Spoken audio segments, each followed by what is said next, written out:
Howdy folks, Doc here with Last Best Tool, and I'm always in awe of different Knipex plier tips, just the range of diversity, the variations, just how they evolve over time. They take these wonderful designs and just take the glorious human hand and extend it in ways just never possible before.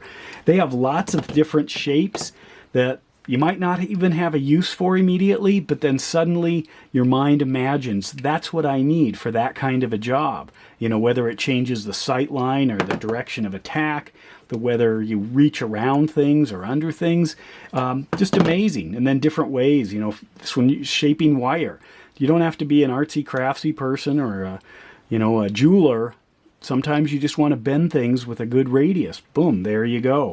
Well, they also make some very smooth tip things, you know, in addition to a lot of very aggressive tipped things. And these smooth tip things have different uses. I've got a couple of the little smooth tip flat needle nose. Well, the latest plier from Knipex to enter my plier drawer is the Knipex 3231 135. That means it's 135 millimeter or 5¼ inches long, and this is a long nose, flat tip, 40-degree bend relay adjusting plier. Now this is a little bit unique in that the jaws are silky smooth. You can get this in straight or in a bent tip. The bent tip I thought was going to serve my needs better. Now relay adjusting pliers, they're not like for pulling fuses. They just slide right off because they're smooth. In fact, you'd be way better with the cheap little tool that came with the set. But what are they good for? Well, sometimes you've got bends in very soft metal in your electronics. I'll show you a couple examples like here. Or this might be on the inside of something. And obviously, a contact isn't going to be made if I can't slide, the upper piece, but I can go in and very gently, very precisely, bend this thing back. Whereas you wouldn't want to maybe attack it with a real aggressive needle nose and try to bend it, and end up scuffing, scoring, or putting a secondary bend into it like I just did there. Even with the little tiny ones, the metal is just so frail.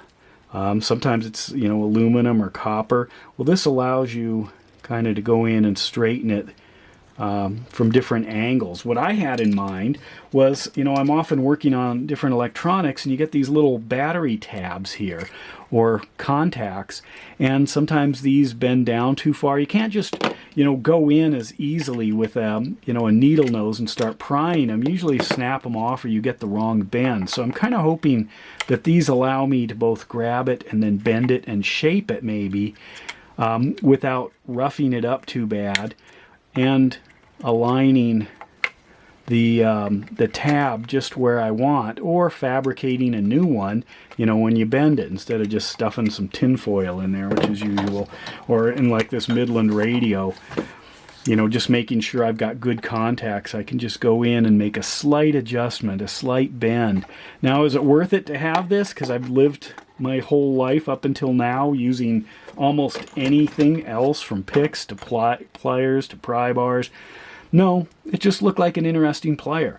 And I thought, in my usual Knipex experience, what I want is something that does what other pliers can't, and then I will discover more uses for it. So I'm thrilled with this thing. If you've got uses or experience, or, there's a particular relay situation where you found a plier like this would be, essential, let me know. There's not a lot about these, not a lot on the internet or YouTube, although there are a couple of companies that make them. I went to Casey Tool and looked, and they've got 3 different models from Knipex and 1 from Stalvila. Look very much the same, just variations a little bit on the tip.